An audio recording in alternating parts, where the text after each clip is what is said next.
Well, welcome back, folks. Thanks for joining us. Overnight, DJI announced some big upgrades to both the Matrice 210 version 2 and also the Phantom 4 RTK. With the Matrice 210 V2, we're very excited because the RTK version finally provides survey level corrections to the camera. This is a feature that many have been asking for some time, and DJI have taken their time to get just right for the market. Now, this will only work as it stands with the X7 camera when used with either the 24 or the 35 megapixel lens.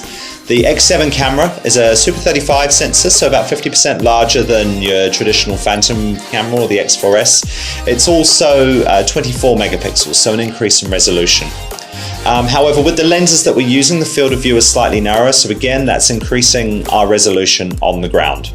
The benefits of using a Matrice instead of, say, a Phantom 4 RTK for surveying is that it's got a much higher wind rating, so we can use the Matrice in winds of up to 12 meters per second, whereas most craft are rated only 10.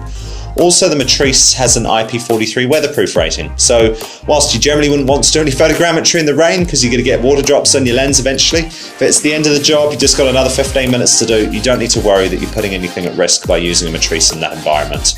It's also, as we said earlier, a high resolution, which is always good for your data. Other improvements to the drone were across the range. They've improved, if you're using the 14 to 42mm lens, they've reduced some of the jitter that you used to get when you were zooming in and out. It's always quite difficult to have a gimbal with a zoom lens because the center of gravity changes as you zoom, but they've improved that quite nicely.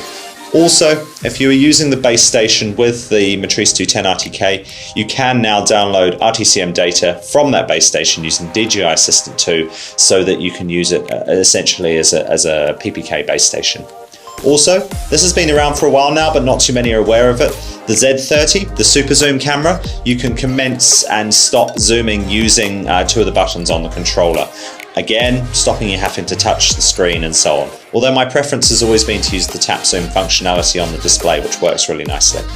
Finally, there's now a recenter option for just the pan axis on the gimbals.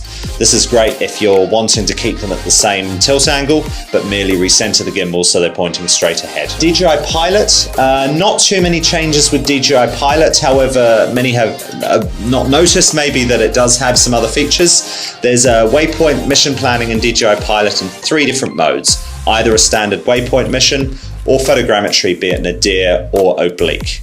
With the oblique photogrammetry planning, it's a little different to some other DJI apps, and that what it does is it actually divides the job up into 5 different jobs, one for each of the 4 faces with the camera at, say, a 60-degree angle, and one nadir flight.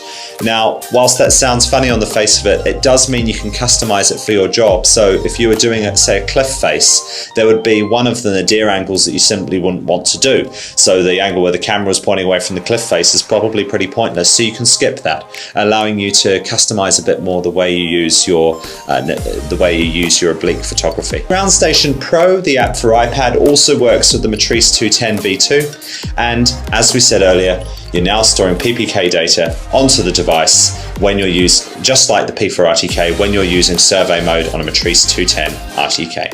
Well, thanks again for joining us. We're always really excited to bring you the latest news from DJI and indeed the drone world. We don't just do DJI here after all.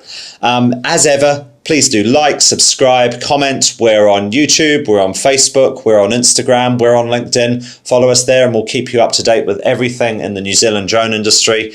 And thanks very much for watching. Cheers.